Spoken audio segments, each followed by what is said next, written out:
Welcome, Wade. How are you? Yeah, I'm doing well. Thank you so much for chatting with me today. I'm so glad to have you here. Today, we're going to speak about the World Summit, the mundane astrology conference that you are organizing. But before we do that, can you tell us a bit about yourself? Where do you work? How did this idea come through? Tell us a bit about that. Yeah, great question. Okay, so a little bit about me. I have been working with the STA since 2015. I studied with Deb Holding in 2013. I took the horary course and entered into the master's program. And then I taught the horary course for the first time in October of 2015, and then helped shepherd the material into an online format, which is now the principal method of delivery. And I did that alongside some partners, of course. Eve Dembowski and Angie Cornish, who used to be one of our tutors, supported there. She was my tutor at the first Yeah, time I those took the. two were really the forerunners of that format. So, they really deserve credit for that. Anyway, so yeah, I've been with the STA for many years, and one thing that we really didn't have was much of a presence in the world of mundane astrology. We've added Lee Lehman to our team, our core team. So through Lee, we've developed medical material. Nina Griffin has come on to kind of explore themes related to elections and astrological magic, which is of interest to many people, quite specialist, of course, but there's a lot of interest. We didn't really have much avenue for mundane astrology, but this is something that I love to look at. I find it's my favorite work of William Lilly's is his mundane horary work, his mundane astrological treatises. And when I read in Ptolemy, his sections on mundane astrology are more interesting to me than his sections on natal astrology. I find them really fascinating, the ways in which we talk about the world. And mundane astrology, I think it's very tempting to think, well, that word mundane's funny, Maria, because in English it also means boring. When something is mundane, it means that it's boring. And I feel like there's this thing that can happen with mundane astrology where we assume it's all about politics. It's all about, regional power. It's all, these kind of, which you're either into or you're not into. But for me, mundane astrology is such a huge category of astrology. It is basically everything that's not horary. It's everything that's not natal. That's not electional astrology. It catches everything else. So we could be talking about themes in pop culture, themes related to the arts, themes related to science and tech, themes related to weather and agriculture, themes related to politics, of course, and populations, human populations, power dynamics that happen between states. All of these elements kind of come together under the umbrella of mundane astrology. And so for the last couple of years, I have been running my own. I think it probably started in 2019. I've been running my own webinars on the Aries ingress. That it's the big, for mundane astrologers, that's our big event. When the sun enters Aries, it's the new astrological year. And this is where we start making prognostications about what we anticipate is coming ahead. But we have multiple points throughout the year where mundane astrologers would be making, so every new and full moon would be some point, if you were talking about world affairs, where you probably want to lean in. All four of the cardinal ingresses. So when the sun enters Aries, Cancer, Libra, Capricorn. So I've been doing this for the Aries ingress. It's been 2019, like 4 years now. And this year, when I did it, it was a lot of fun. I invited speakers from, multiple places to come and to give their own presentations on maybe their region. So I remember, a year ago, I was able to have somebody from China, somebody from Australia, the UK, and the US. And I always wanted to expand that, but, I didn't really have the remit yet. This year, after the conclusion of the Aries Ingress series of webinars that I did, I had a couple emails asking if I would do one around the Libra Ingress, and we had actually scheduled for the STA an STA conference. And so I just got on the phone with Deborah and I said, how would you feel about this taking a mundane astrological theme? Because we hadn't decided a theme yet. And she's like, you know, great. If you've got an idea, run with it. It's one less thing on my plate, you know, so just go for it. And so it's expanded. I was really excited to be able to, you know, kind of, I'm just the conference chair. I'm helping organize it. I'm, you know, but it's a conference that's being run by the STA in partnership with SkyScript, which is a very useful website for astrological researchers. So I've kind of developed the program a little bit with some feedback from my peers. So if I say anything like, you know, if I'm talking about me, it's really like I'm a representative of the school. But what we've done is we've lined up 2 different days worth of programming. So on the Saturday, we've got talks that are going to be focused on mundane themes in general. So, you know, we can get— I'm going to share the screen. Yeah, great. I'm going to share the screen to show the program.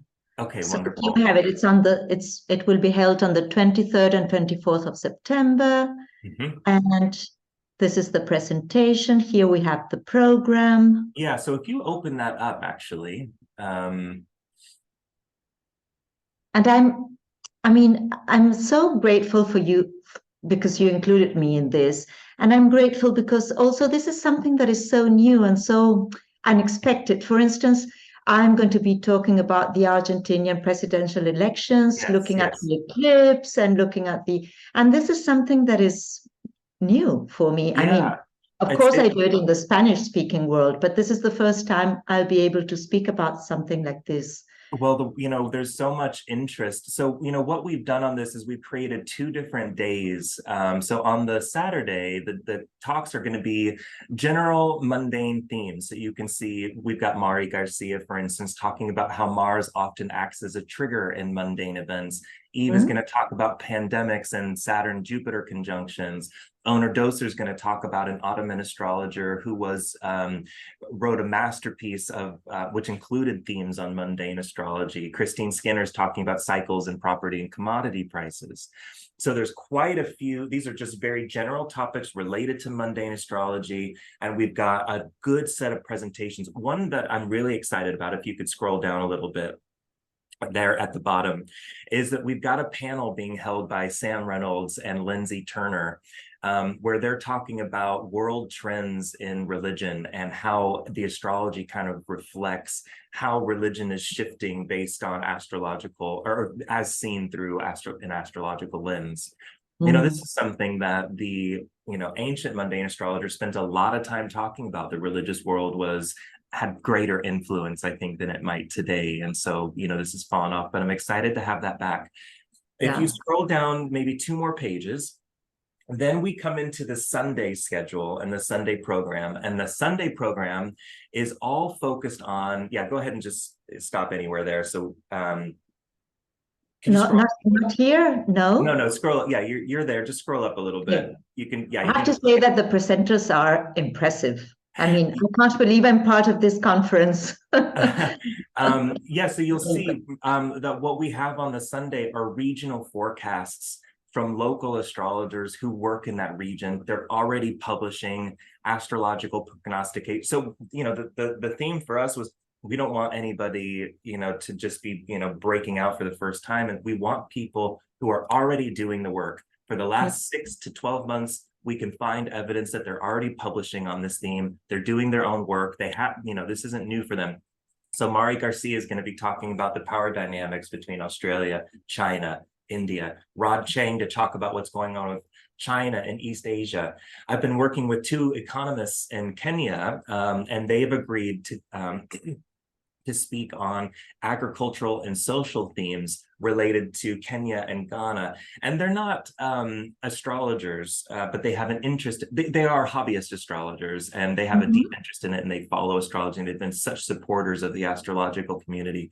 So I'm there to kind of help develop the astrological theme, but they're really running the show with the topics. Lynn Bell is going to come and talk about France, Wendy Stacy about the British Empire. So we're focusing on regional areas. Now, it's my hope that this is something, I plan on offering this again. This will not be through the STA, it will be through Skyscript, so it will be a bit different. We'll be offering it again at the start of next year for the Aries Ingress, and my hope is that we'll start to expand our representation of Latin and Latin America, that will expand our representation of Central Asia, that will expand our representation of more Eastern nations and Eastern regions. But we got to start somewhere. So, it's kind of exciting to be. I just want to say that thank you for giving us, who live in Latin America or in Asia, for giving us the opportunity to share our voice. It's something that's what I liked about this conference, that this is something completely new. You're giving some of us a space that we didn't have before. So we're I'm grateful for that. And Wade, tell us, how much does this cost, and what are the payment? Because I know I'm from Latin America. I know this is something that is an issue for my fellow my fellow citizens. So how much does this cost? So the conference, if you are a current member of the STA, like a current student on one of our courses, or if you have already graduated from one of our courses, it's $80 in US for the full 2 days. For the 2 whole days. Wow, and that's not at all. I think it's a good deal. And if not, it's $95. So there's still, I think, under $100 US for both 2 days worth of content. Our goal was really to benchmark the prices for conferences they wouldn't be of a similar nature. I don't know of any conference that's got this many talks on 2 days, because we're starting with the Australian time zone and then moving all the way to the West. And so we're doing that across 2 days. So no matter where you are in the world, there's something running right now in your location that you can tune into if you like. And of course, you'll have the recordings that you can access for months afterwards. So you've got time. Oh, yes. Yeah. Okay. But I took a look at the price of conferences in Turkey, prices of conferences in India, prices of conferences in Mexico and in South America, to try to make sure that this was an accessible conference for everybody. In the future, I'm hoping that we'll be able to offer an even more, an easier way to access maybe these talks in your native language. So for instance, we have you speaking on Argentina. We haven't really figured out how to make sure that, do we have a Spanish version and an English version so that your people are able to grab that in Spanish? We'll get there. We'll get there. We need artificial intelligence, but we'll get there. That's where we're going. That's a future goal, but we'll get there. Yeah. And wait, tell us a bit about. So the conference is going to be great. This is a unique experience. I'm gonna support this because I want my fellow astrologers to really get all the benefits from this kind of conference. But tell us a bit about your work at the STA. So you're also delivering, and apart from the horary course, you're working, or you're already delivering astronomy for astrologers course, right? Yes, that's right. So that is such a huge interest in astronomy for astrologers right now. Tell us a bit about that course. Yeah, well, when I was new in astrology, I found astronomy the hardest topic to really kind of get in my head. It's just a bunch of numbers on a page. It's math. Got to work with a calculator. I have no idea why I'm adding this number to that one. I don't think that it was until years later that I actually realized how big of a gap I had in my understanding of astronomy. I was already practicing astrology, interpreting charts at that time, and I just realized there was a bit of a hole in my learning. And so I decided to go back to that part of my training and do it over again and teach myself over again. And as I did that, I fell in love with the material. There's work in Manilius that suddenly became so much easier to understand. Work in everything that I was studying, things just made more sense now than they did before. And I realized how important this understanding was to practicing as an astrologer. So I developed a what I think is a fairly robust course that teaches chart calculation, but really the aim of the course is to teach you how to have an experiential understanding of the astronomy of local space, to understand enough about astronomy to enter into an informed discussion on house systems, to have an informed discussion about primary versus secondary motion, to talk about star catalogs and fixed stars, to talk about the history of how astronomy, the science of astronomy, spread from in the Western world, where it was held up and where it accelerated, things like this. All the while, we're slowly teaching you how to calculate a chart by hand, and by the end of the course, you don't even realize that you have everything that you need to calculate a chart by hand. And then that's that's the final assignment, is bringing it all together and doing it step by step. So it's been a really fun journey building this, and I'm excited to be able to say that we're offering it now. It's live, and I've just finished the 4th delivery of this course. And we're offering a weekend intensive in October. So that'll be on the Saturday the 21st and Saturday the 28th. So 2 weekends, and then there's a week of like studying in between that you can do, but there's 2 weekends. And so that'll be an intensive. And then there will be a standard 8 or 9 week program in the early months of 2024. So I've already signed up for that course. I can't wait. That's true. I mean, I'm from the generation who had to do charts by hand. But the thing was that we learned the process by heart, but we didn't think about what we were doing. So I could do them for Buenos Aires, but when I had to cast a chart for instance, I don't know, Uruguay, I got into trouble, because I knew the process by heart, but I didn't spend the time to think, what is it that I'm doing? So I'm delighted to take your course, and okay, I'm sure that coming from you, it will be excellent. Well, we'll see what you have to say, but so far the reviews have been positive. It's been a really great experience, both for me, and I think also for the students. But the course has been in constant development. Every time you deliver it, you realize there's something you want to add, change. There's some material there from Deb Holding. She's contributed some material, her research on Ursa Major and cultural astronomy related to fixed stars. Really fascinating. Yeah. And so it's also a good course to take before doing horary or before doing primary directions, because then it's so much easier to understand those topics. I definitely think it's easier before primary directions. Anything where you're doing mathematics related to the movement of the Earth and all these kind of, definitely going to be much easier. After a course like this. Okay. Well, congratulations, Wade. Thanks, Maria. And see you in September. I can't wait. Yeah. Bye. Bye-bye.